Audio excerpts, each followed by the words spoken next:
Kingdom of the Planet of the Apes was my second most anticipated movie of the year. The modern trilogy is one of the greatest of all time, so there was just a lot of excitement in the air for me about this movie, but also a lot of hesitancy going in because it is a legacy sequel in a sense. Luckily, I did leave the theater with absolute chills down my spine. And though there is a level of safety to this movie, I think it's safe to say that this was a 100% banger, and I think they're making bangers for years to come because the Apes Hive is in full force. We are so back. Kingdom of the Planet of the Apes is set in the same world as the modern trilogy many years after the reign of Caesar, many generations to be honest. And it follows a young ape named Noah as he goes on a journey that'll lead him to question everything he's been taught about the past and make choices that'll define the future for apes and humans. Also, before we get into more of my thoughts on the newest installment in the Apes franchise, over 97% of you guys who watch this videos aren't subscribed, so if you do enjoy this video, feel free to hit that button. But don't waste any more time, let's get into it. Kingdom of the Planet of the Apes is absolutely awesome. I think the biggest factor in that is that they were able to bring back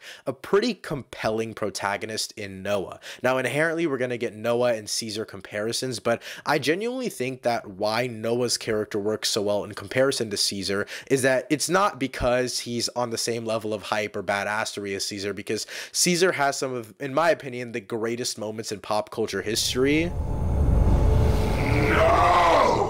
But what I think separates them yet also connects them so much is the fact that Caesar's trilogy is so focused in fatherhood. That's like the whole evolution of his character. And I feel like we're going to get that evolution, of course, with Noah to an extent. But a lot of this movie focuses on Noah as a very adventurous and honestly coming of age type of story for this ape that's in this expanding world.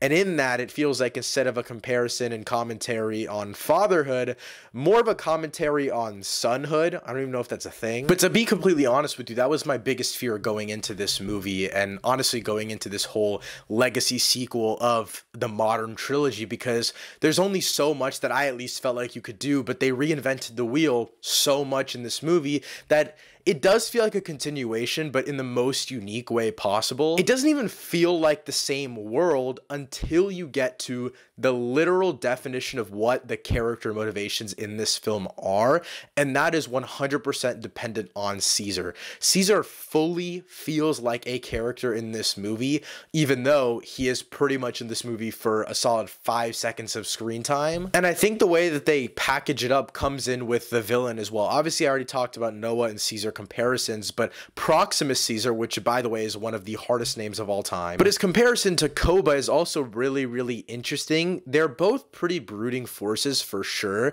but I think what makes them so interesting is that how different they really are. Proximus Caesar is so much more lighthearted than Koba, because obviously Koba has had this one-on-one, like this hatred for humans that he really only feels. And as you can see, I'm kind of dodging around certain things because I do believe that this trailer did an amazing job of completely shying away from the true elements and core of this story, but still made it really, really entertaining. I want to kind of circle back to the evolution of this world before I get more into the future of this franchise, because the clans and evolution and the way that we see this world changing from what we knew before to what it is now and what the future will be like, I think they handle it in a way that was kind of similar to Avatar and the Way of Water. That comparison is something I randomly thought of on the way home from watching this movie, but that feeling that I had when watching Way of Water and we were getting to explore these new sides of the world was pretty much the identical feeling that I had gotten to whenever we found out about new clans and different things that were going on in this world. Because to be completely honest, the modern world of the apes is so unknown to the viewer, yet the past is so known to us, but it's so unknown to the apes and the characters that are in the modern time of this franchise, which is why I find it so interesting. And that's why I say, like I said before, it truly feels like a reinvention of the wheel. You know, it doesn't feel like they're rehashing too much. I mean, I do think there's exposition problems here and there, but for the most part, it definitely does feel like they made the right choices in terms of what characters know and what they don't know. And I think a lot of that comes with Noah because he doesn't know who to trust. He doesn't know what to believe because the whole main core of the story revolves around the words of Caesar. Like, everything that Caesar did and everything that he had impacted is what fully drives this story.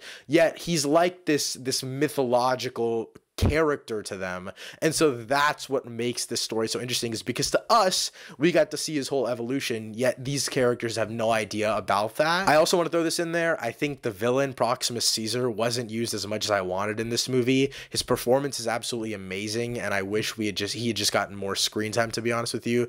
But I will say, I think the utilization of the humans made up for it in a sense, because a lot of this movie is built around mystery and what the future is going to be, and the humans here are used completely differently than how they are in that original modern trilogy. They're more so used as this oncoming threat, something that's not necessarily like at your front door, but towards the end of the movie, you get more and more stuff revealed that, okay, XYZ is going to happen. And this is why we kind of shied away from it at first. I'm just going to stop trying to explain this because you just watch the movie. And now to get to some technical elements, because of course, this should get all the VFX noms in the world. I think this movie is absolutely gorgeous. Wes Ball directed this film, who also did the Maze Runner movies. I do believe that they need to make more in this trilogy. The last 5, 10, 15 minutes chills down my spine and everywhere else. It's not that I was super hyped knowing that Wes Ball was going to direct this film, and I'm not going to lie to you, I don't know the name of the cinematographer that did this movie, but it could have been better in the daylight scenes for sure. I'm not really sure if it was the choice to make a lot of this movie in daylight that kind of messed with my perception of the cinematography, or if it was more so the fact that the composition just didn't look that great. I mean, the composition looked awesome in the nighttime scenes. Maybe it's just because I prefer the nighttime and the rain. I think it just makes everything look way more badass. It feels like Wes Ball was definitely going for this more open world, but also in this kind of overall contained environment, which I totally respect that. And I think that's a completely different creative decision that it did pay off in some respect to the world building. But every time we got to indoor scenes or nighttime scenes or that final battle, that was absolutely amazing. It's a bunch of water in an enclosed environment. Like, that's where I was like, damn, if a lot more of this movie was in this general type of scenario or general type of setting, it just would have looked way cooler. I think this one's a hit. I hope they make more Planet of the Apes movies off of Kingdom of the Planet of the Apes. Get Noah back in here. I think the end of this movie, again, sent chills down my spine. There's so much they can do with this. Overall, I'm going to give Kingdom of the Planet of the Apes a 9 out of 10. I'm going to be ranking every single one of the Planet of the Apes movies, all of them, like from 1968 to 2024. I'm ranking every single one of them on the channel this weekend, so subscribe so you don't miss that. Let me know what you guys thought of this movie in the comments down below. Thanks so much for watching. I'll see you next time. Peace.